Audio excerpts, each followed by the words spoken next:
At 12:45, we got South Alabama, who's 1-1. Trump number 24, Auburn, who's 2-0. Auburn favored by 24.5 points on the SEC Network.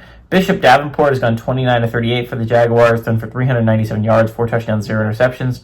Kentrell Bullock has had 47 carries for 234 yards and 3 touchdowns. And Devin Vason has had 15 catches for 221 yards and 3 touchdowns.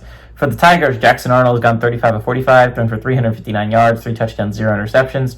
Jeremiah Cobbs had 27 carries for 195 yards and 3 touchdowns, and Cam Coleman's had 8 catches for 100 yards. These two teams have never played, by the way.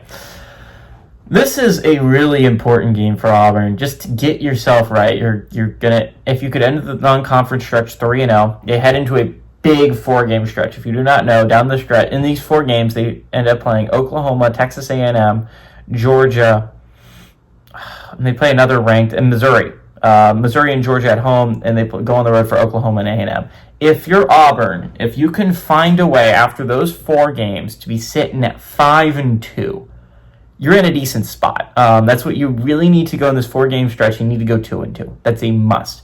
Again, it would be great if you could go 3-1. 3-1 would be amazing if you're Auburn. But 2-1 is the bare minimum you got to hit to stay in playoff contention. I think everyone knows that. Once you hit that 3rd loss, it's going to be really hard, especially if that 3rd loss comes in conference play. The chances you go into if you go into the SEC championship game are low, which it would be your only path to the college football playoff.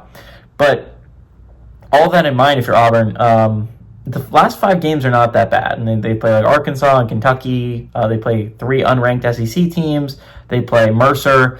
And then, the game against Alabama is going to be tough, but it's at home. And honestly, Alabama hasn't looked like the Alabama of old. It seems a very doable game if you're Auburn.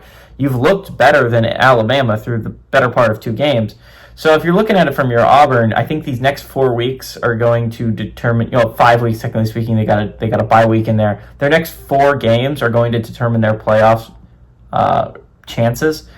You got to go 2-2. That's your bare minimum. 3-1 would be really good. 4-0 would be unbelievable, amazing. Auburn's a contender to be a top 4 seed, right?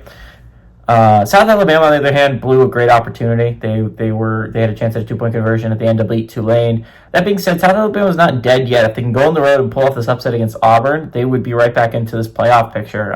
They would put themselves in a great spot as well. Unfortunately for the Jaguars, I don't quite have the faith that they have the ability to do that. Stopping the ground game with Auburn seems to be a feat not a lot of teams can muster. Ball State was unable to do it last week. Baylor was unable to do it 2 more weeks ago. I don't think South Alabama is the one that's going to crack this code, unfortunately. I like the Jaguars as much as the next guy. They're my kind of my home team. I pull for them a lot. But all that being said, I think Auburn is a team that I think could be competing for a college football playoff spot this year. Give me the Tigers to win and cover at home.